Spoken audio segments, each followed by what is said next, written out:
ఒక శాసనంలో ఏమంటాడంటే, రాజ్యంలో ఉన్నటువంటి ప్రజలందరూ కూడా నా సొంత పిల్లలే. నా రాజ్యంలో ఎవరికి ఏ ఆపద ఏ కష్టం వచ్చినా, నేను ఎక్కడ ఉన్నప్పటికీ, బెడ్రూమ్లో ఉన్నప్పటికీ, కిచెన్ రూమ్లో ఉన్నప్పటికీ, భోజనశాలలో ఉన్నప్పటికీ, స్నానగదిలో ఉన్నప్పటికీ, ఎక్కడైనా సరే వచ్చి నా ప్రజల బాధల్ని చెప్పండి. పరిపాలన చేసిన మహానుభావుడు సామ్రాట్ అశోక చక్రవర్తి. సామ్రాట్ అశోక చక్రవర్తిని మర్చిపోయింది దేశము. అనేక విద్యాలయాలను స్థాపించింది సామ్రాట్ అశోక చక్రవర్తి. అశోక చక్రవర్తి కాలంలో మత్తు పానీయాలను తీసుకోవడం పక్కన పెట్టండి, అమ్మేవాడు దొరికితే యావజ్జీవ కారాగార శిక్ష. అశోకుడు బ్రతికి ఉంటే ఈ ప్రభుత్వాలను ఏం చేస్తాడు? కేసీఆర్ని ఏం చేస్తాడు? ఉరి తీస్తాడు. ఇక చంద్రబాబు నాయుడుని ఏం చేస్తాడు? నేనేమంటున్నానంటే, చూడండి ఎంత గొప్ప ఆలోచన బాబాసాహెబ్ అంబేద్కర్ గారిది. స్టేట్ డైరెక్టివ్ ప్రిన్సిపల్ ఆర్టికల్ 47, ప్రజల ఆరోగ్యానికి హానిని కలిగించే ఎటువంటి మత్తు పానీయాలను భారత ప్రభుత్వము అమ్మకూడదు ఔషధ తయారీలో తప్ప అని ఎంత స్పష్టంగా చెప్తే, ఈ పాలక కులాలు రకరకాల మత్తు పానీయాలు అమ్మి దాని ట్యాక్సెస్ మీద ఈ దేశాన్ని నడుపుతున్నారు. తాగేటోడు దొరుకుతాడు, అయిపోయింది.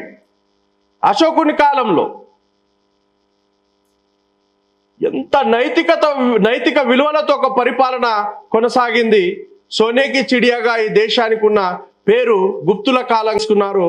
ఇప్పుడు నాగార్జున యూనివర్సిటీ గురించి ఈ దేశంలో ఎవరికి తెలియదు, కానీ పాహియాన్ రాశాడు.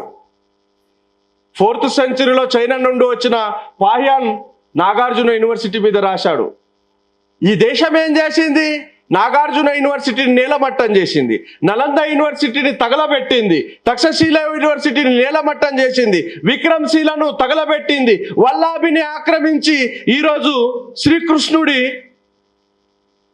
ద్వారక అంటుంది. ఆ సముద్ర గర్భంలో ఉన్నది వల్లాభి పట్టణం, వల్లాభి విద్యాలయం. అనేక రకాల అనిసెంట్ బుద్ధిస్ట్ ప్లేసెస్ను ఆక్రమణ చేసి రకరకాల పౌరాణిక కథలతో ప్రజల్ని అజ్ఞానంలో నెట్టేసి ఈ దేశాన్ని బలహీనపరిచింది బ్రాహ్మణీయ హిందూ వ్యవస్థ. నేను ఒక మతం మీద వ్యతిరేకత చెప్పట్లేదు. ఒక దేశభక్తుడిగా ఈ దేశంలోని ప్రతి పౌరుడు సగౌరవంగా జీవించడానికి భారత రాజ్యాంగం అనేక చట్టాలు నిర్మాణం చేసినప్పటికీ ఈ దేశంలో ఉన్నటువంటి పాలక కులాలు ఆ రాజ్యాంగ చట్టాలను సరిగ్గా అమలు చేయక ఇప్పటివరకు ఈ దేశంలో రాజ్యాంగం కేవలం 1% కూడా అమలు కాలేదు. నేను ఒక్కటే మాట అంటున్నా, ఈ పాలక కులాలకు 100% పక్కన పెట్టండి, 25% దేశ రాజ్యాంగాన్ని ఇంప్లిమెంట్ చేయండి. అమెరికాను ఒక 4 సంవత్సరాలు దాటిపోతుంది భారతదేశం. ఓన్లీ 25%. మిత్రులారా, అంత గొప్ప రాజ్యాంగం ఈరోజు పరిపాలన లేదు అంటే,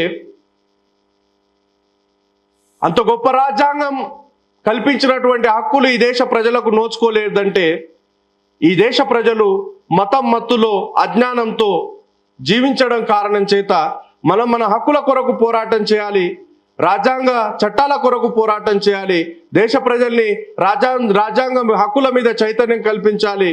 మనం మన దేశ యొక్క పూర్వ సంపత్తి ఏమిటి, మన దేశం యొక్క ప్రాచీన సంస్కృతి ఏమిటి, ఎందుకు పతనమయ్యాం, తిరిగి ఈ దేశంలో ప్రపంచంలో అగ్ర రాజ్యాంగం నిలబెట్టడానికి దేశ పౌరుడిగా మన బాధ్యత ఏమిటి, ఈ విధంగా దేశ పౌర సమాజాన్ని చైతన్యం చేస్తూ భారత రాజ్యాంగ విలువల్ని హక్కుల్ని కాపాడుకునే ప్రయత్నం సమతా సైనిక దళ రూపంలో ఎల్లవేళలా నేను చేస్తూనే ఉంటా.